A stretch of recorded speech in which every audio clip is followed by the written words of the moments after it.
Bueno, entonces aquí vamos a revisar un ejemplo de lo que veíamos en el video anterior de la ecuación del manómetro para comenzar a ver la utilidad de estos manómetros.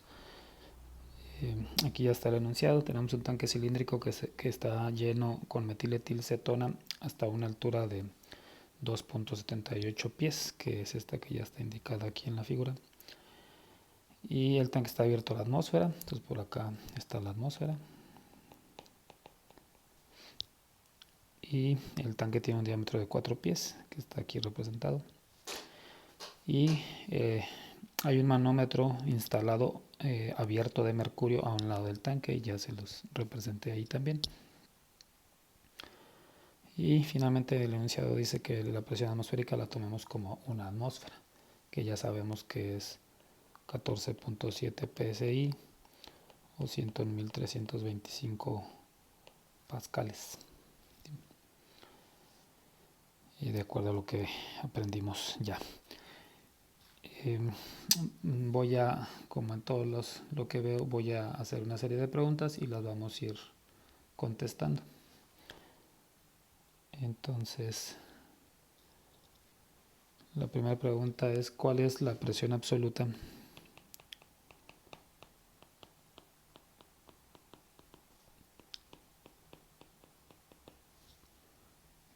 en el fondo del tanque?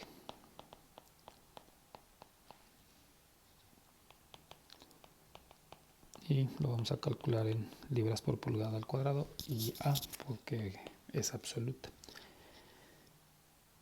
Lo que ya sabemos es, pues si tú quieres calcular la presión aquí en el fondo, pues tienes que considerar tanto la presión hidrostática de esta altura de la metiletilcetona, y agregar también pues la presión atmosférica, que hemos estado llamando P0.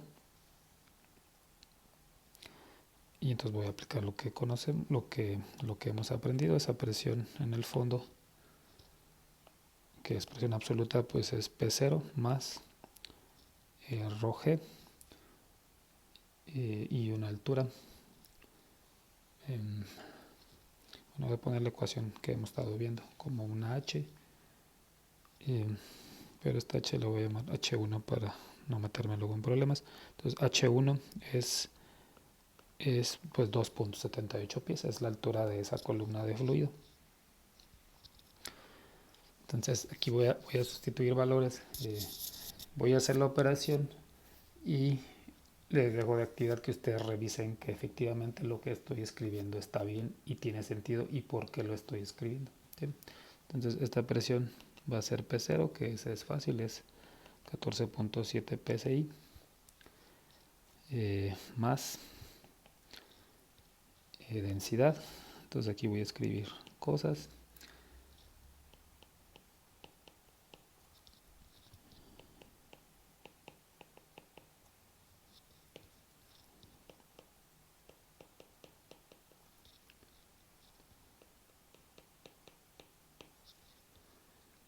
Esa es la gravedad, espero que así la identifiquen. La altura, pues los 2.78 pies.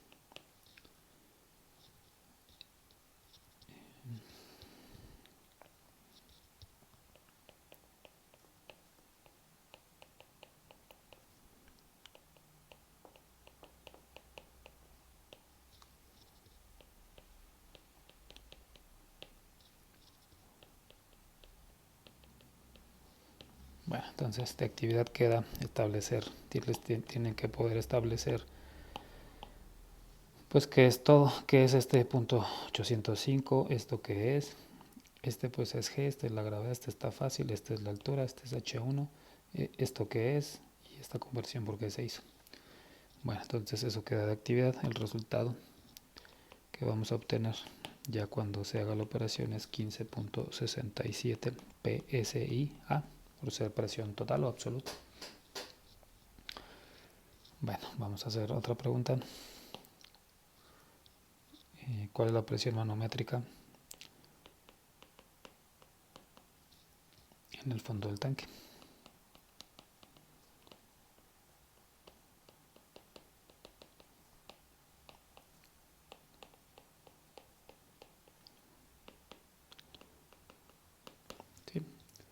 Por ahí en el video anterior establecimos que la presión manométrica pues es la presión absoluta menos la presión atmosférica.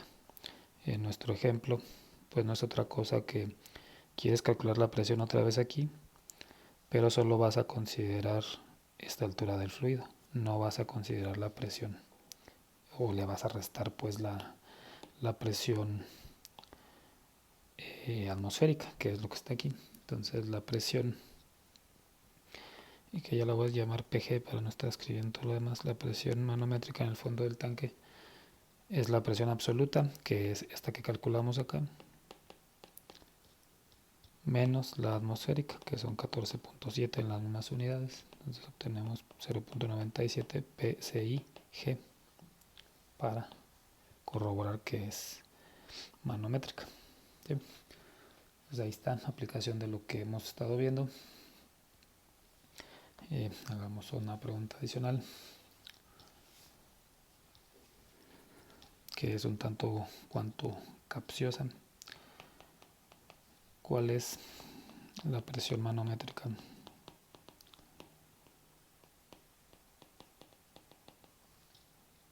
en el fondo del tanque, pero en pies de metiletilcetona? ¿Sí? Y ahí es el concepto este que revisábamos de cabeza de presión o presión expresada como una altura, donde partimos o lo que establecimos es puedes calcular alturas utilizando, bueno, voy a escribir la ecuación original de presión hidrostática, que es ρGH. De aquí resolvimos para H y dijimos, pues es una presión dividida entre ρG, y yo tengo libertad de escoger la ρ que yo quiera. Como me están pidiendo, y eso va a generar que esta H pues sea altura de ese material, de esa densidad. Como nos están preguntando de metiletilcetona, pues aquí debería ser la densidad de la metiletilcetona para hacer esta conversión o este cálculo. Aquí habría que sustituir pues el valor que calculamos ahorita, 0.97, que es la presión manométrica, dividirlo entre la densidad de la metiletilcetona y entre la gravedad. El resultado pues obviamente va a ser esta altura, va a ser H1, debe ser H1. Por eso digo que es un tanto capciosa, pero no me crean, háganlo ustedes también como ejercicio y hagan esta operación, sustituyan esta presión a través de la gravedad específica de la metiletilcetona que está en la tabla B1, y obtengan la densidad y hagan la operación, y como digo el resultado sería H1 y debería darles 2.78 pies de metiletilcetona. Como digo, eso también queda de ejercicio para que lo comprueben. Finalmente, una última cuestión. Voy a regresar al dibujo o al esquema este, y como ven ahí está ya el manómetro, ya hay una diferencia de niveles, no hemos hablado del manómetro. Voy a meter lo que usamos para el manómetro diferencial o el manómetro en general. Voy a definir una altura H como esa diferencia de niveles. Entonces va a estar este nivel. Voy a considerar que de aquí hacia acá hay una distancia de 1. ¿Sí?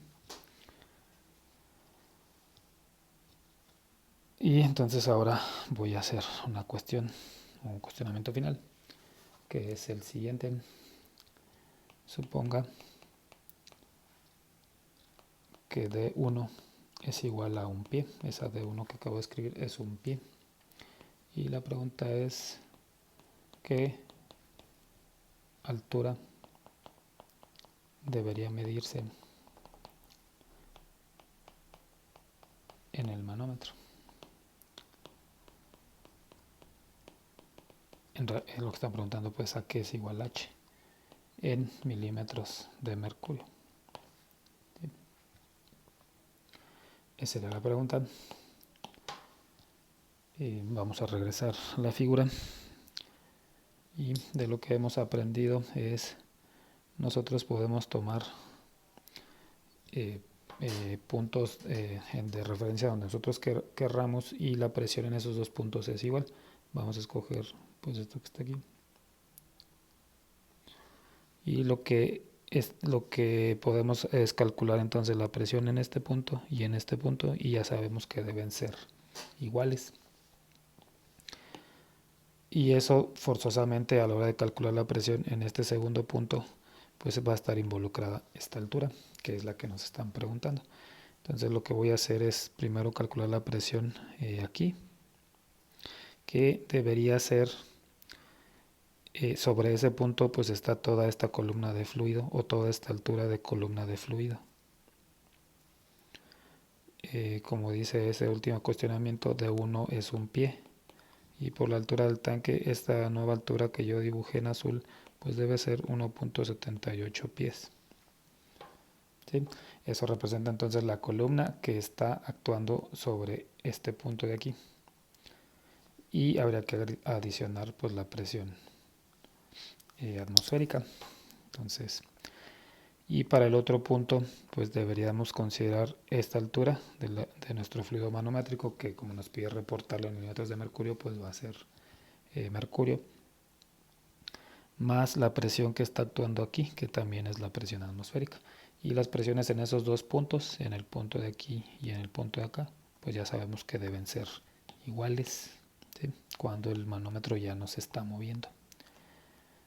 Entonces, regresando, la presión del lado izquierdo entonces sería P0 más la densidad de la metiletilcetona por G, y aquí voy a sustituir el valor 1.78 pies. Esto sería pues ρGH. Esto sería ρGH, todo esto terminado por acá. Esa será la presión del lado izquierdo, y debe ser igual a la presión del lado derecho, que sería P0 otra vez, más ρ del fluido manométrico por G y por H. Ahí sí se llama H. También sería toda esa parte de acá, pues sigue siendo ρGH de la ecuación general. ¿Sí? Aquí pues se van a cancelar las presiones atmosféricas, y de aquí entonces deberíamos poder calcular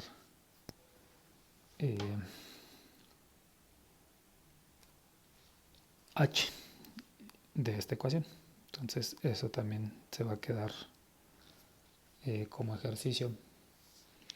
Lo que pueden hacer,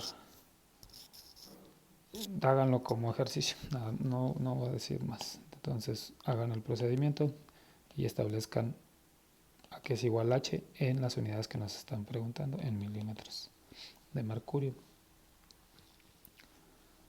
Bueno, el resultado al que deben llegar es 32.1 milímetros de mercurio. Bueno, entonces en este problema está ¿por qué tiene utilidad esto que se está analizando? En la industria los tanques no están construidos de vidrio, porque tienen que resistir pues, ciertas presiones como las que estábamos calculando, y pues, el vidrio pues, ustedes saben que no resiste nada, lo tocas y se rompe. Entonces en la industria los tanques no son de vidrio, generalmente pues son de acero, y muchas de las veces pues de acero inoxidable. Y entonces pues todos sabemos que son opacos. Si fuese de vidrio, nosotros, y si tenemos esta situación, pues nosotros pudiéramos ver el nivel de la metiletilcetona, y pudiéramos entonces tener, si el tanque fuese transparente, pues pudiéramos aquí poner una regla, tener una regla aquí que esté graduada, y entonces podemos decir, pues este nivel es 2.78 pies. Y nosotros sabríamos siempre qué nivel. Conforme la metiletilcetona se consuma en el donde sea que se esté utilizando, pues ese nivel va a disminuir, pero nosotros siempre visualmente podríamos decir, pues mira, ahí este nivel, y podemos calcular el consumo de un día a otro, cuánto consumimos. ¿sí? El problema es lo que estoy estableciendo, que los tanques no son transparentes, entonces no hay forma de visualmente, bueno, si hay forma, digamos que pensemos que tenemos la situación donde es opaco, eh, y la necesidad de saber las alturas del líquido pues es indispensable primero para establecer a qué velocidad lo consumimos y luego para también relacionado a eso pues es a qué cuándo se va a terminar el material, porque entonces tú tendrías que tener reserva suficiente para no quedarte sin material. Entonces el consumo es crítico en la operación de una planta. Entonces estas mediciones de niveles pues son críticas. Una solución es que se instale lo que está representado aquí, que en el tanque se instale un manómetro y que entonces tú veas la altura, esta H, en, en, el, en el manómetro, eh, que tú veas esa altura, eh, que sigue siendo una medida de presión, pero como altura, y lo puedas relacionar eh, con esta altura de la metiletilcetona en el tanque. Sería al revés de lo que planteamos en esta pregunta de qué lectura hay, si la altura acá es 1.78. Más bien en la aplicación práctica sería yo veo el manómetro, porque el manómetro sí es visual, yo voy a ver el mercurio y va a estar gradado, va a haber una regla, voy a poder decir, mira, hay 32.1 milímetros de mercurio. Y entonces a través de lo que estamos revisando yo puedo decir, es que está colocado a esta altura, arriba del metro, no del metro, no del pie. Como ya sabemos a qué altura está D1, que es un pie, pues esta lectura que tú lees aquí pues se corresponde con esta distancia que está acá. ¿Sí? Entonces están relacionadas a través de esta ecuación. Si esta H, si tú ves la lectura y son 10 milímetros de mercurio, pues eso se va a trasladar a es que esta altura es menor porque hubo consumo, o si es más de 32.1 milímetros de mercurio, pues va a ser una altura de líquido mayor. Entonces de esa manera se soluciona es una solución a ese problema utilizando presión. ¿Sí? También podría utilizarse un manómetro acá al final. Colocar un manómetro aquí, un medidor de presión, y obtener esencialmente lo mismo, relacionar presión con la altura. A mayor presión allá en el fondo tienes más altura en el tanque y lo puedes tú calcular a partir de poder ver la presión en el manómetro. En videos posteriores voy a revisar cómo funciona el manómetro, los manómetros más utilizados, que es el de Bourdon y el manómetro de diafragma, para que aprendamos cómo es que operan este instrumento que se llama manómetro. Y en ese mismo video donde veamos los manómetros voy a revisar también cómo es que funcionan los medidores de flujo. El que está basado en la caída de presión y se asocia a lo que ya comenté. Si puedes medir diferencias de presión, utilizando un manómetro diferencial, puedes calcular el flujo. Y también ahí mismo voy a revisar algo de los rotámetros, de lo que ya comenté también en algún momento. Eso será todo en un solo video y seguramente nada más veremos videos de YouTube que sean bastante explícitos en cómo es que funcionan. Bueno, finalmente en este video de una vez voy a aprovechar para hablar ahora sí finalmente de la temperatura. Y no voy a explicar tanto a detalle, lo único que voy a decir es lo que todos entendemos es, todos hemos usado un termómetro y lo que todos entendemos es si tienes agua y el agua está hirviendo a nivel del mar y metes un termómetro, el termómetro te registra 100 grados centígrados. ¿Sí? Y si tienes agua a punto de congelarse y también a una atmósfera de presión y metes un termómetro, te registra una temperatura de 0 grados. La pregunta es, ¿qué cosa es lo que está midiendo ese termómetro? Hay dos cuestiones ahí. ¿Cómo se definieron las escalas estas de temperatura? ¿Y qué es lo que se está midiendo? Las escalas son completamente arbitrarias, pero sí hay una referencia y en el caso de nosotros los humanos, pues las referencias son esas. Vamos a meter un termómetro en agua a punto de congelación y vamos a asignarle un 0 y en ebullición le vamos a asignar un 100. Esa es la escala que conocemos, la de escala centígrado de grados Celsius. Pero en el sistema de Estados Unidos pues no se utiliza esa escala, pero sí está el principio de voy a utilizar el agua en punto de congelación y en ebullición, pero no le asignan el 0 y el 100, le asignan 32 para congelación, el otro no lo recuerdo. Pero arbitrariamente tú puedes asignar los valores que tú quieras, ¿no? Lo que importa es que seas consistente. Eso por el lado de las escalas. Lo otro es qué está midiendo. Todos sabemos que si tenemos agua a 25 grados centígrados y le metemos el dedo, pues no vamos a sentir mayor cosa.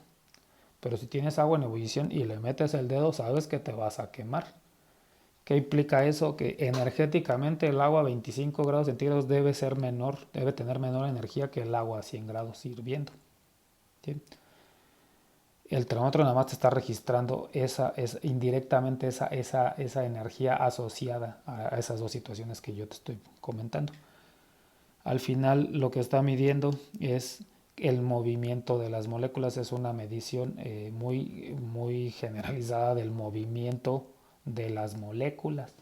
Entonces el agua a 25 grados centígrados, las moléculas se están moviendo en las direcciones que les da la gana. Mientras, si yo tengo esa agua a 25, puedo ver el movimiento de las moléculas. Si caliento el agua a 50, lo que voy a ver es que las moléculas se están moviendo más. Y si llego a estación, lo que voy a ver es que se están moviendo muchísimo más. Entonces, el termómetro o la temperatura es una medición indirecta del movimiento de las moléculas del material.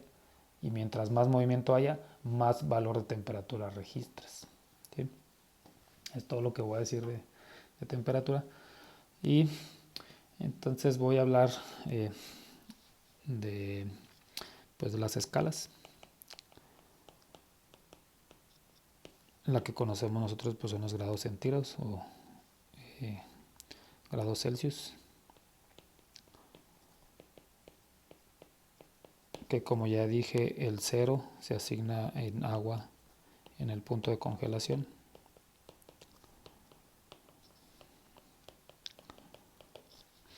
Ese 0 no implica que las moléculas no se estén moviendo, por eso digo que la asignación de los valores pues es completamente arbitrario. Las moléculas se están moviendo también a 0 grados centígrados y en menor proporción que si estuviera a 100.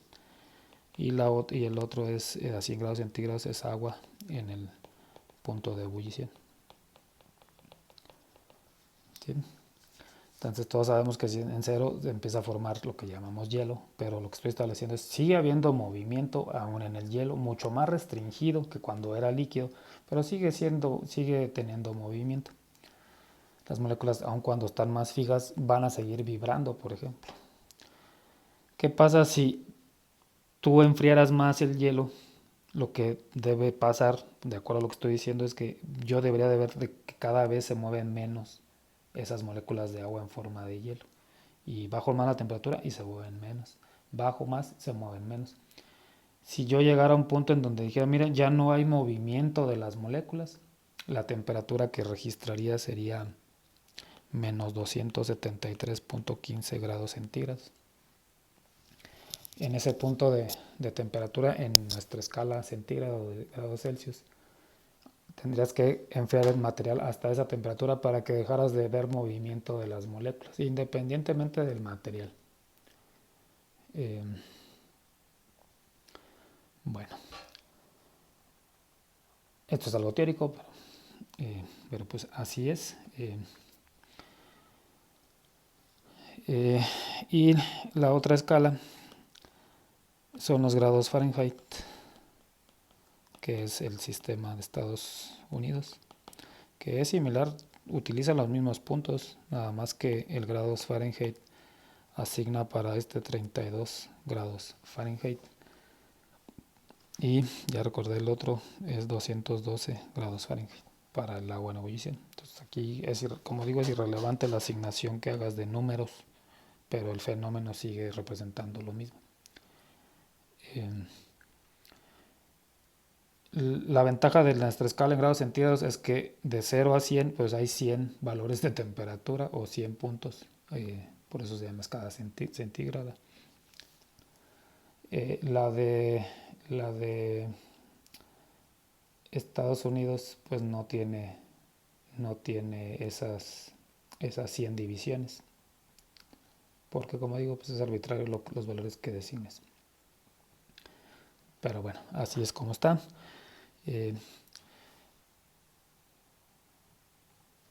La medición esta de lo que luego hizo la gente es, ¿por qué no definimos una escala donde el cero en esa escala, o sea, el cero, el valor cero de temperatura, se lo voy a asignar pero a esta condición de la que hablé de si bajas el material a menos 273.15 grados centígrados no vas a ver movimiento de las moléculas? ¿Sí? Entonces alguien dijo, ¿por qué mejor no ponemos ahí el cero y de ahí hacia arriba? Lo que mide esas incrementas temperatura, se incrementa el movimiento. ¿Sí? Y eso se le llama escala absoluta porque pues, tiene más sentido definir esto que estoy comentando. Entonces, hay dos escalas absolutas.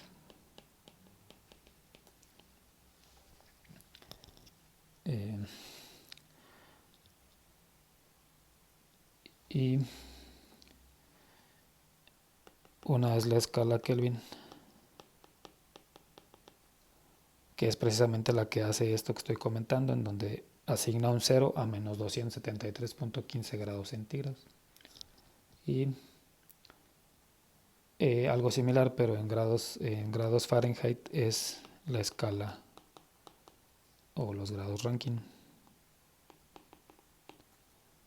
que hace esta misma asignación de en cero, nada más que el valor en grados Fahrenheit donde ya no hay movimiento pues es menos 459.67 grados Fahrenheit.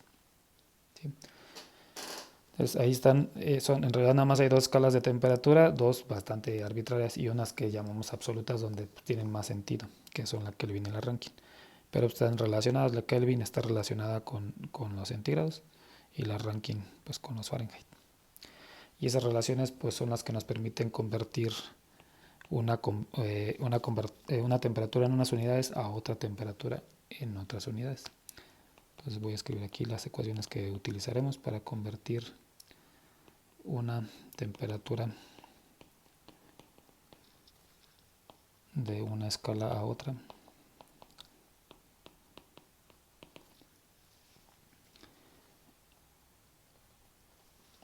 La temperatura entonces en grados Kelvin. Los grados Kelvin no se le escribe un grado a un lado, no sé por qué. Son los grados centígrados, este sí le escribimos el grado, más 273.15. ¿Sí? Y eso pues es nada más para lo que está ya estableciendo. Si esta temperatura es menos 273.15, le sumamos esto y aquí obtenemos un 0. Entonces la conversión, esta ecuación permite convertir los grados Kelvin en centígrados o los centígrados en Kelvin.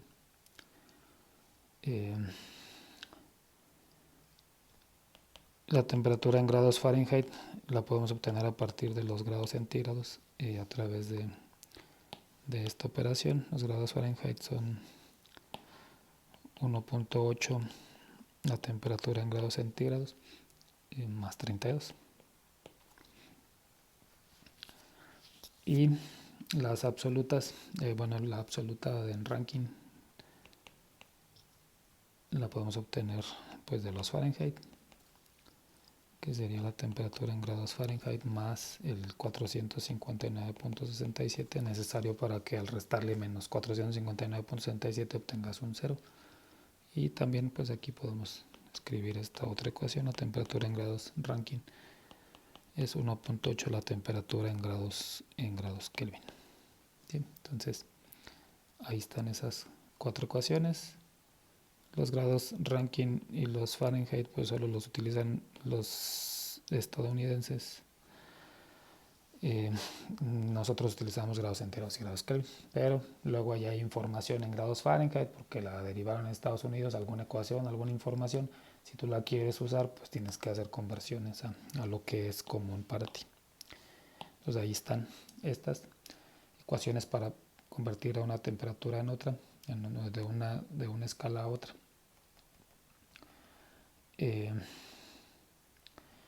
Bueno, entonces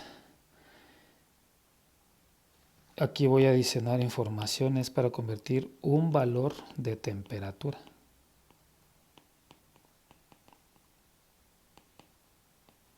¿A qué me refiero con eso? Si tengo agua a 25 grados centígrados y quiero pasarla a la escala Kelvin, pues sustituyo aquí el 25 y le sumo y obtengo 298.15 grados Kelvin. ¿Sí? Lo mismo si tengo 25 grados Fahrenheit, pues puedo obtener los grados Rankine, o los 25 grados centígrados los puedo sustituir aquí y obtener la temperatura en grados Fahrenheit. ¿Sí? Entonces, a eso me refiero con es un valor puntual de temperatura. ¿Qué pasa si lo que queremos transformar es un cambio de temperatura? Entonces eso voy a escribir aquí para convertir cambios de temperatura de una escala a otra.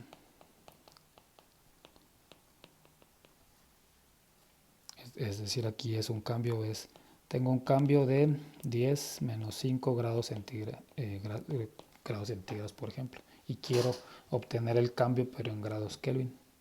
¿Sí? Para eso no usamos estas ecuaciones, para cambios de temperatura vamos a usar lo que voy a escribir. Ahí sí hay factores de conversión y voy a escribirlos todos. 1.8 grados Fahrenheit es un grado centígrado, este es un factor de conversión. 1.8 grados Rankine es un grado Kelvin. Un grado Fahrenheit es un grado Rankine como factor de conversión. Y finalmente un grado centígrado es un grado Kelvin como cambio de temperatura. Entonces, si lo que perseguimos es convertir estos grados Kelvin, pues utilizamos este factor de conversión y escribimos 5 grados centígrados. Un grado Kelvin es un grado centígrado. Entonces, son 5 grados Kelvin también como cambio de temperatura. ¿Sí? Entonces, tengan cuidado con eso. Si es un cambio, usamos estos factores de conversión. Si es valores puntuales de temperatura, usa estas para convertirlo de una escala a otra. Finalmente voy a revisar